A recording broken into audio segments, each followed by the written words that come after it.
Selamat datang di ruang buku. Di era pergerakan menuju kemerdekaan, bumi Nusantara melahirkan banyak sekali ilmuwan, pemikir, dan tokoh yang berkualitas tinggi. Buya Hamka salah satunya, pria yang kelahiran Sumatera Barat tahun 1908 ini bernama lengkap Profesor Dr. Haji Abdul Malik Karim Amrullah. Buya Hamka adalah seorang ulama yang tergolong multitalenta. Karya-karyanya mencakup bidang agama, sastra, sejarah, dan budaya, menjadikannya salah satu intelektual muslim paling berpengaruh di Asia Tenggara. Kali ini, Ruang Buku akan membahas buku Lembaga Budi, salah satu karya Buya Hamka. Buku ini membahas tentang pentingnya akhlak, budi pekerti, dan pendidikan moral dalam kehidupan manusia. Lembaga Budi pertama kali terbit pada tahun 1939 dan terakhir diterbitkan penerbit Republika tahun 2022. Mari kita membahas pesan-pesan penting dalam buku ini. Pertama, terkait pengertian budi dan akal. Hamka mendefinisikan budi sebagai kekuatan batin yang memadukan akal, hati nurani, dan amal perbuatan. Dan perbedaan budi dan akal sendiri adalah akal untuk berpikir, budi untuk memilih yang baik dan benar.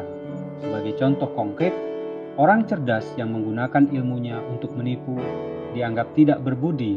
Hamka juga menyampaikan kritikan kepada masyarakat bahwa banyak orang pintar tetapi kurang berbudi, sehingga ilmu tanpa akhlak menjadi sia-sia.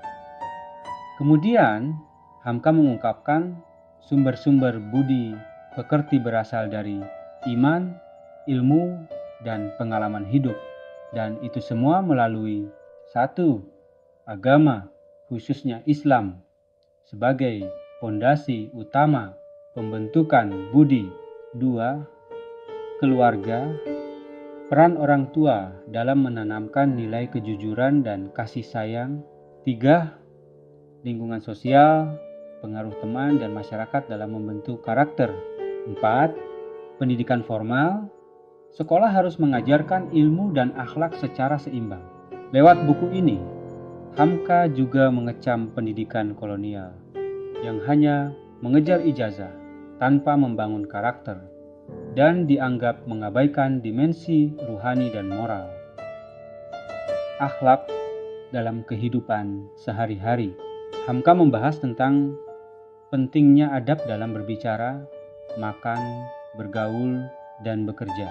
Kemudian dikemukakan beberapa contoh praktis seperti menghormati orang tua dan guru, bersikap jujur dalam transaksi ekonomi, menjaga kebersihan hati dari dengki dan iri. Hamka menceritakan perilaku Nabi Muhammad SAW dan para sahabat sebagai kisah teladan. Dalam buku ini juga dibahas tantangan terhadap budi pekerti yang berupa tantangan moral seperti 1. Materialisme atau mengukur segala sesuatu dengan harta. 2. Egoisme, yakni mementingkan diri sendiri. 3. Korupsi dan ketidakjujuran. Adapun saran yang berbentuk solusi adalah 1. Muhasabah atau introspeksi diri. 2. Tawakal, bersandar pada Allah setelah berusaha. 3. Ta'awun, yang bermakna saling membantu dalam kebaikan. Hamka juga mengulas tentang pendidikan dan pembinaan budi. Beberapa contoh dalam metode pendidikan adalah 1. Keteladanan, karena anak lebih mudah meniru daripada mendengar nasihat. 2. Pembiasaan, membiasakan disiplin, sopan santun, dan tanggung jawab sejak kecil. 3. Hukuman dan hadiah. Hal tersebut juga dianggap penting, namun hukuman harus mendidik, bukan menyakiti. Sementara peran guru disebutkan bahwa guru harus menjadi orang tua kedua yang mengasuh jiwa dan pikiran murid. Budi pekerti dan kemajuan bangsa adalah sesuatu yang tidak bisa dipisahkan. Disebutkan bahwa hubungan akhlak dengan kemajuan bisa dilihat dari sejarah kejayaan Islam masa lalu, dibangun di atas dasar akhlak mulia. Sementara bangsa yang korup dan tidak jujur akan hancur meski kaya sumber daya. Maka Hamka berseru agar pemimpin harus memiliki integritas dan amanah, dan masyarakat harus menolak budaya silat lidah atau berdebat tanpa fakta dan bukti, karena bangsa yang besar tidak hanya membutuhkan kecerdasan, tetapi juga moral yang kokoh. Terakhir, bagian penutup dan refleksi. Pesan utama dari buku ini adalah: 1. Budi pekerti adalah fondasi hidup individu dan masyarakat.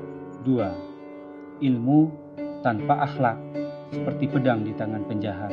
Maka melalui buku ini, Hamka menyampaikan ajakan sederhana untuk bertindak. 1. Mulai dari diri sendiri dan keluarga.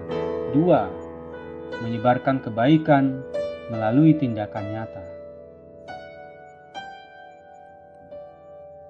Banyak sekali buku-buku atau kitab hasil karya dari Buya Hamka.